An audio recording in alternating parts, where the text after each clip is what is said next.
Hi friends, welcome back. इस video के अंदर जी एंटरटेनमेंट के करंट चार्ट पैटर्न के बारे में डिटेल में समझने वाले हैं कि स्विंग ट्रेडिंग और लॉन्ग टर्म के लिए खरीदना चाहिए, बेचना चाहिए या होल्ड करना चाहिए। तो अगर आप फंडामेंटल एनालिसिस को सीखना चाहते हैं, जानना चाहते हैं एक कंपनी के एनुअल रिपोर्ट से कैसे फाइनेंशियल डेटा को निकाल के सही तरीके से पढ़ा और इंटरप्रेट किया जाता है, या ऑनलाइन पोर्टल जैसे मनी कंट्रोल से कैसे आप एक कंपनी के डेटा को निकाल के सही तरीके से पढ़ के इंटरप्रेट कर सकते हैं, तो सारा का सारा वीडियोस चैनल के प्लेलिस्ट के अंदर अवेलेबल है और इस वीडियो के डिस्क्रिप्शन पर भी मैक्सिमम प्लेलिस्ट का लिंक आपको मिल जाएगा। तो चलिए सीखते हैं एक साथ।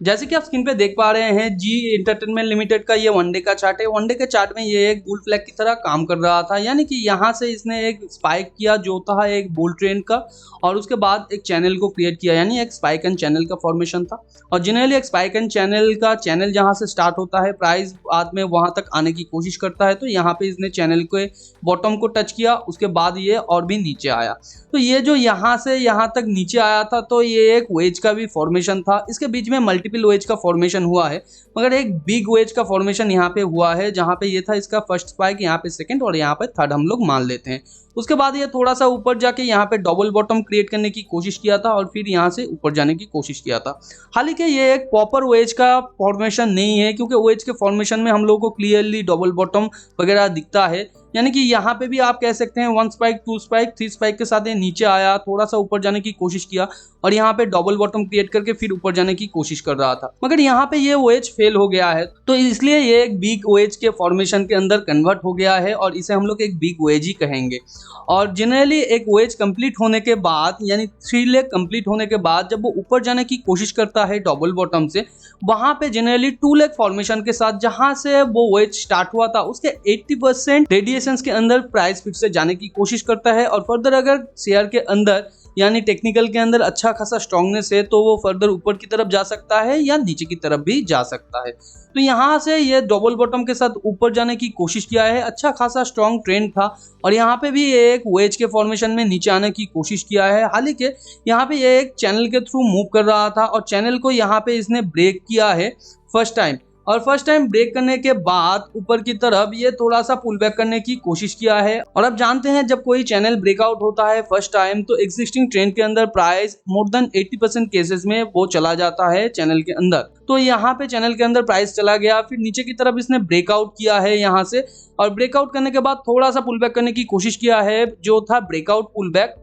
बैक के बाद ये 2 लेग फॉर्मेशन के साथ नीचे आया है। तो यहाँ पे 2 लेग फॉर्मेशन के साथ जब ये नीचे आया है, तो ये सिंपली एक पुल बैक का फॉर्मेशन है, क्योंकि जनरली 2 लेग फॉर्मेशन के साथ एक पुल बैक ही होता है। और पुल बैक को कंप्लीट करने के बाद पिछले 3 दिनों से ये शेयर प्राइस ऊपर जाने की कोशिश कर रहा है, तो यहाँ पे अच्छा खासा एक स्ट्रांगनेस दिखाई दे रहा है। और यहाँ पे आज के दिन मोर देन 3% के आसपास इसने मूव लिया है और पिछले 2 दिनों में भी इसने अच्छा खासा मूव लिया है। तो करंट सिचुएशन में अगर आपके पास कंपनी का शेयर स्विंग ट्रेडिंग पोजीशन के लिए है, तो यहाँ पे किस तरीके से आपको ट्रेड को मैनेज करना चाहिए। तो यहाँ पे आपके लिए जो फर्स्ट स्टॉप लॉस बन सकता है वो है 234 के आसपास, जो कि है ये जो स्विंग पॉइंट लो है इसके इमीडिएट नीचे। और यहाँ पे आपके लिए जो फर्स्ट टेक प्रॉफिट बनता था 259, जो कि आज के दिन हिट हो गया है। तो ये कैसे, ये जो फर्स्ट बार इसने क्रिएट किया है ये बहुत स्ट्रॉन्ग बार था, और जनरली एक एग्जॉशन के बाद जब फर्स्ट टाइम एक स्ट्रॉन्ग बार क्रिएट होता है तो इक्वी डिस्टेंस या इक्वल टाइप का मूव ऊपर की तरफ क्रिएट होता है। तो इस कैंडल के बॉडी का जितना भी प्राइस मूवमेंट है, अगर हम लोग ऊपर मान लेते हैं तो 259 से थोड़ा ऊपर होता है।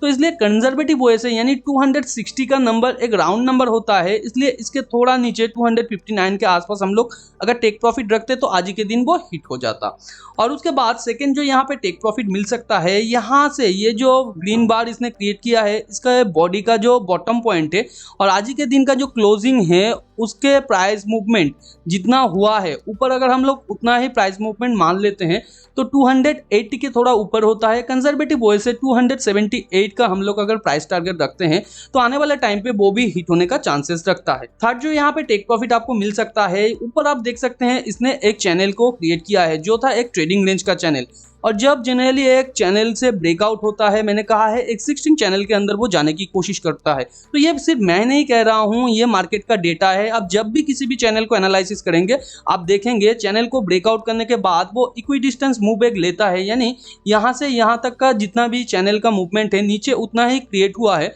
होने के बाद ये ऊपर जाने की कोशिश किया है। तो यहाँ पे बहुत सारे चैनल के अंदर जब आप एनालिसिस करेंगे तो आपको ये सेम पैटर्न दिखने को मिल जाएगा। तो सिर्फ यहाँ पे ये नहीं है कि इक्विडिस्टेंस मूव से ये प्राइस ऊपर जाने की कोशिश कर रहा है। अगर आप यहाँ पे थोड़ा सा देखें पिछले टाइम का जो ये बिग बार है या बिग जो ब्रेकआउट है उसका बॉटम पॉइंट भी है ये एक, और उसके साथ साथ यहाँ पे मल्टीपल स्विंग पॉइंट भी है। तो ये एक अच्छा खासा स्ट्रॉन्ग सपोर्ट पॉइंट भी है जहां से ये ऊपर जाने की कोशिश कर रहा है। और जब मल्टीपल सपोर्ट पॉइंट से कोई भी प्राइस ऊपर जाने की कोशिश करता है तो प्राइस जनरली एक अच्छा खासा मूव लेने की कोशिश करता है आने वाले टाइम पे। तो यहाँ से ऊपर जाने के बाद अब देख सकते हैं पिछले टाइम का ये जो बेयर ट्रेंड का चैनल था इसको भी इसने आज ही के दिन ब्रेकआउट किया है। उससे पहले यहाँ से भी जिस चैनल से ये नीचे आ रहा था उसे भी ब्रेकआउट किया है। और यहाँ पे ये तीन जो बेयर बार था ये एग्जॉशन बार था, यानी पिछले टाइम कई जो बार है उससे कई गुना बड़ा है ये। और ये बिग बार एक एग्जॉशन बार होता है और जनरली एक एग्जॉशन बार या 2-3 एग्जॉशन बार के बाद वो ट्रेंड खत्म हो जाता है, क्योंकि ये क्लाइमेटिक रिवर्सल का फॉर्मेशन होता है जहां पे अचानक एक बिग मूव क्रिएट होता है और वो अचानक खत्म होने के बाद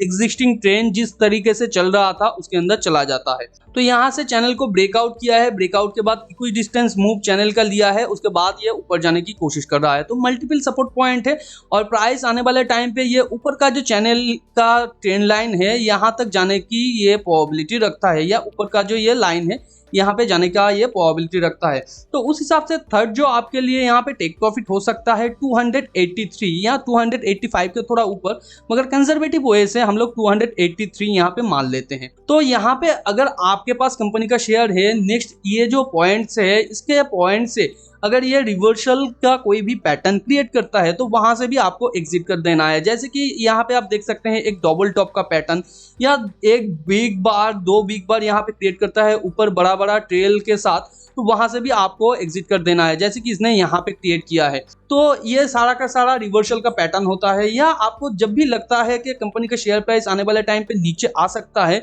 ओवरऑल मार्केट के नेगेटिविटी की वजह से भी हो सकता है या इसके इंडिविजुअल चार्ट पैटर्न की वजह से भी हो सकता है, तब आपको कंपनी के शेयर से निकल जाना है। और अगर करंट सिचुएशन में आपके पास कंपनी का शेयर है तो सिंपली आप यहाँ पे होल्ड कर सकते हैं, और अगर आप थोड़ा सा टेक प्रॉफिट लेना चाहते हैं तो ले सकते हैं करीबन 50 to 60% के आसपास, ताकि आने वाले टाइम पे शेयर का प्राइस अगर थोड़ा सा और नीचे आए और फिर पुल बैक करने की कोशिश करें तब आप यहाँ पे और थोड़ा सा ऐड कर सके और फर्दर वो आप ट्रेल कर सके। ट्रेल आप किस तरीके से करेंगे, मान लीजिए यहाँ पे करेंटली आपका स्टॉप लॉस है और आने वाले टाइम पे ये थोड़ा सा पुल बैक करने के बाद फिर ऊपर जाने की कोशिश करता है और यहाँ पे पिछले टाइम स्विंग हाई को तोड़ के इसका प्राइस ऊपर जाता है, तो यहाँ से स्टॉप लॉस को लेके ये जो नया स्विंग पॉइंट लो है इसके नीचे आप दे देंगे। ऊपर जब भी ये नया कंसोलिडेशन फेज को कंप्लीट करके ऊपर जाने की कोशिश करेगा प्राइस पिछले टाइम स्विंग हाई को तोड़ के, यहाँ से भी आपको स्टॉप लॉस को लेके ये जो नया स्विंग पॉइंट लो बनाया है इसने इसके नीचे आप डाल देंगे। इस तरीके से अगर टेल करते जाएंगे तो आपका स्टॉप लॉस छोटा हो जाएगा, टेक प्रॉफिट बहुत बड़ा हो जाएगा। और यहाँ पे अगर आप नया पोजीशन क्रिएट करना चाहते हैं तो भी आप कर सकते हैं स्विंग पोजीशन, मगर यहाँ पे आपको थोड़ा सा वेट करना चाहिए